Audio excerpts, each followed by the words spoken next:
Hi everyone. How would you like to be able to play entire songs after just one short lesson? That's what we're going to accomplish in this video. Thankfully for us, most music is based off of two simple types of chords: major chords, which sound happy, and minor chords, which sound sad. How do you build a major and minor chord? It turns out that each is based off of a simple formula. Learn the formula and you can unlock every single chord that you need in order to get going as a pianist. Major chords are built off of the formula 4 half steps, 3 half steps. What is a half step? A half step is the distance from one note to the next one touching it. Play a half step over and over, and you have the Jaws theme song. A half step can go from a white note to a white note to a black note, or a black note to a white note. It can go up or down. It's simply a distance. Now, to form C major, I'm paying attention to two parts of the chord's name. The first part is the note that you build it upon, C. That means I find the C note, and then I apply the second part of the name, major. I use the major chord formula to find the other notes in the chord. And a major chord, like a minor chord, is built off of 3 notes. So we find our C, now we apply the major chord formula, which is 4 half steps, 3 half steps. I'm going to count up 4 half steps. C to C sharp is 1, C sharp to D is 2, D to D sharp is 3, D sharp to E is 4. Now I have to go 3 half steps to find the final note of this chord. E to F is 1, F to F sharp is 2, F sharp to G is 3. C major. Notice the fingers that I am using to play this chord.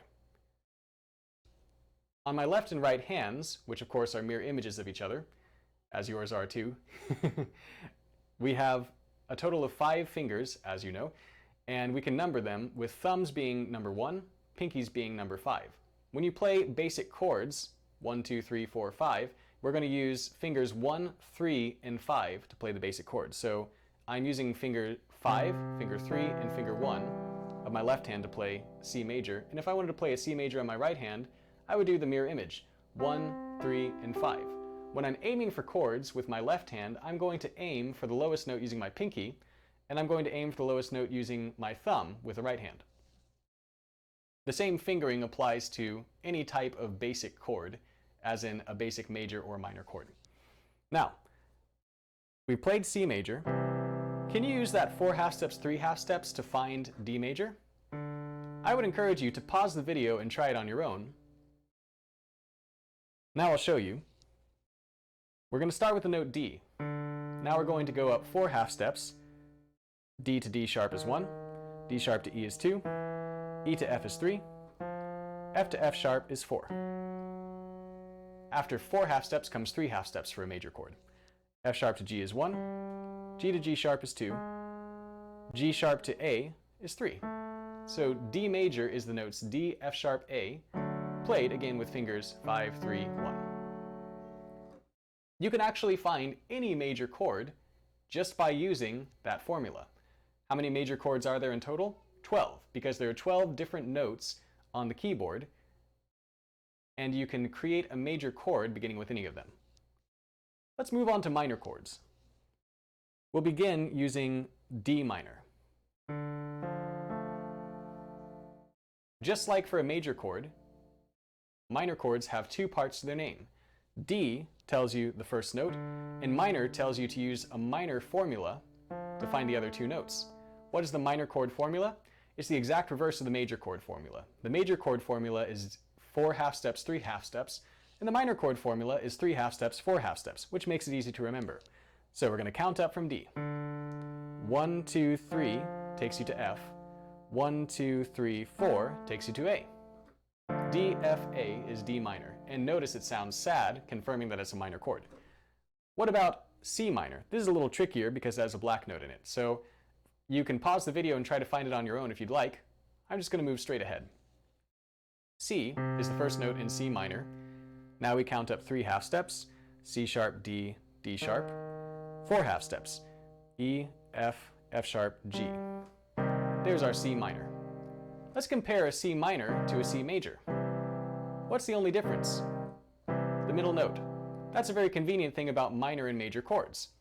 If you know the major chord, for example, C major, then you can find C minor simply by flatting the middle note. Or if you know maybe D major, then you can find D minor simply by flatting the middle note. The outside notes stay the same when you go from a major to a minor chord. The opposite is true as well. If I know a minor chord, like C minor, and I don't know C major, then I can just sharp the middle note, and now I've got C major. Or if I know D minor, and I don't know D major, I just sharp the middle note, and I've got D major. So there you have it. Now you can form major and minor chords, which are the building blocks of most music you will ever encounter. What happens if you find a chord chart that contains something confusing like C-sus or C2? If you see a C-sus, which by the way means C suspended, or a C2, or anything like that, then I would encourage you, until you learn how to play those chords, don't shy away from the song just because it contains them. Turn your C-sus into a C major, or turn your C2 into a C major. And almost all the time you can get by without too much damage to the sound of your song.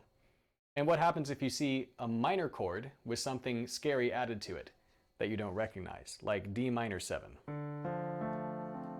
Simply turn it into a D minor.